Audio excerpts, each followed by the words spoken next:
How's it going, guys? Alan with Frost Collectibles, Hometown Sports Cards. Got another PSA submission back. This was part of a deal they were running a couple months back. $15 a card for cards that were, I believe, I don't remember the exact date range the cards had to be in between, but a lot of these aren't going to be 9s and 10s. These are a lot of 90s inserts, stuff like that. It's going to be a little tougher to get great grades on. But let's see. Start off with the 1996 Bowman's Best. Atomic Refractor, Ken Griffey Jr. with Ben Grieve. And on the back you got Tony Gwynn with Vlad Guerrero. And I got a mint 9 on that one. That's actually a really good score. This is a low pop card for the Atomic Refractor. Beautiful card. Looks good slabbed also. Oh, there's some ultra modern here. 2022 Shohei Ohtani Pink Fireworks. Got a mint 9 on that as well. The centering was off just a teeny bit. I figured a 9 was probably where this one was going to land. I honestly thought this could end up in the 8 range, but I'm glad it got a 9 because it's a rare card. You know, the 2022 Donruss, not nearly as rare of a card.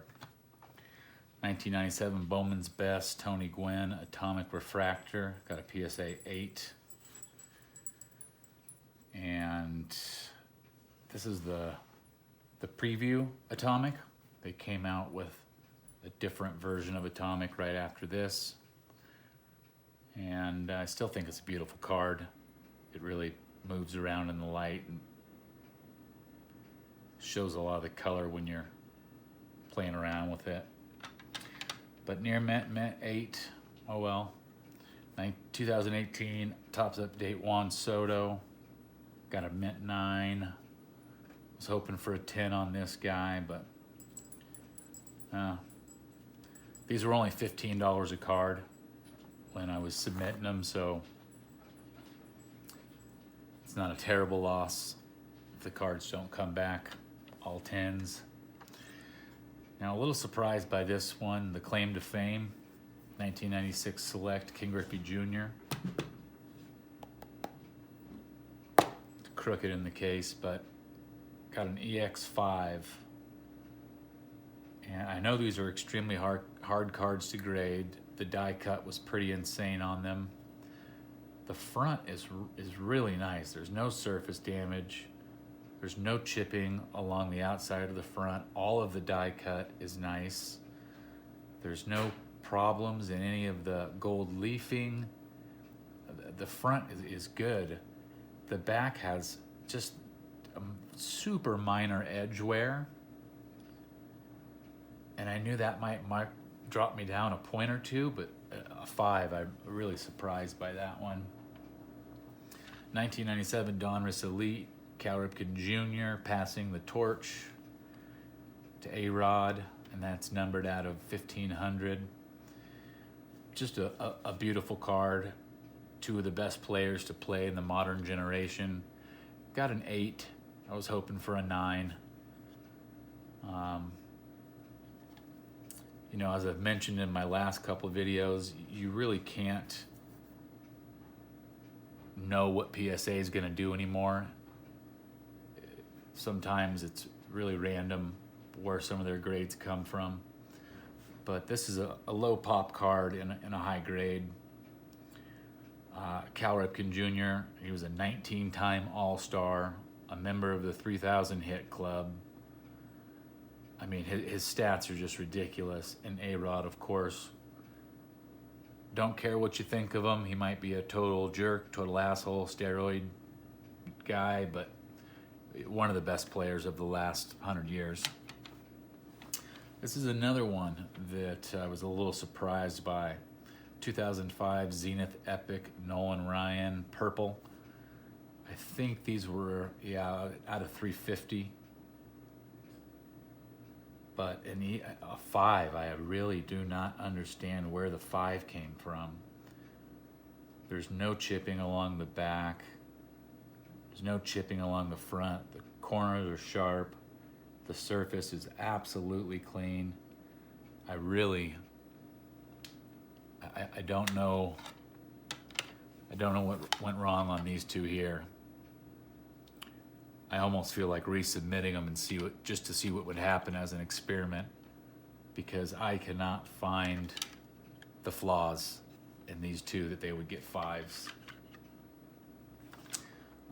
Topps gold label 2000 Mark McGuire Class 3 gold edition. So this one's numbered out of 100. You could tell the more rare gold label ones because they always had a riffle cut, a die cut on the sides. PSA 8, I guess that's okay. It's got a couple little rough spots where the die cut stamp maybe wasn't so sharp.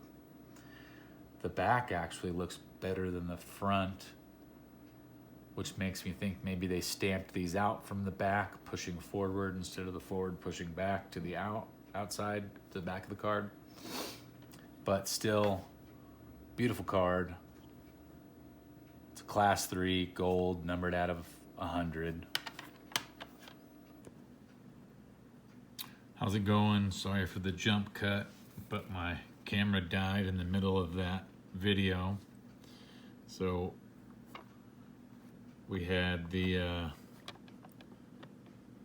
atomic refractor of the Griffey, Ben Grieve, Tony Gwynn, Vlad Guerrero. That was a 9. We had the Shohei 9. We had the Tony Gwynn atomic refractor 8. We had the Juan Soto 9. We had the Ken Griffey 5 out of nowhere for some reason that I'm going to be resubmitting probably. We had the passing of the torch from the Cal Ripken to A-Rod. That got an 8. And then the 2005 Purple Play, Nolan Ryan. And the Mark McGuire Class 3 gold label gold out of 100. And so since I've had a little time since the first part of the video died, I made it through all these. I had made it through these last ones. I think I was starting to talk about this Frank Thomas. It was one of my favorite cards. I love the old pristine. This 2003 Topps Pristine Frank Thomas Gold Refractor 9. This is a pop 1 with none higher. So that was pretty cool. Pretty cool to find out you got a pop 1 with none higher. Next is the gold leaf stars. Ken Griffey got a 7. Hard cards to grade. With all the gold borders, you know, you can tell there's a little soft corner there. A 7 doesn't totally surprise me on that. And then last but not least was another Topps Pristine 2005 Legends, Bob Feller. And this is a pop 1 and a 9 with 1 higher. So there's 110 out there somewhere, and this is the only 9. Believe it or not, I think that the Mark McGuire was the same case. There was 1 higher Mark McGuire, the gold label. I think there was 1 9, and I might add the the scans to the end of this video.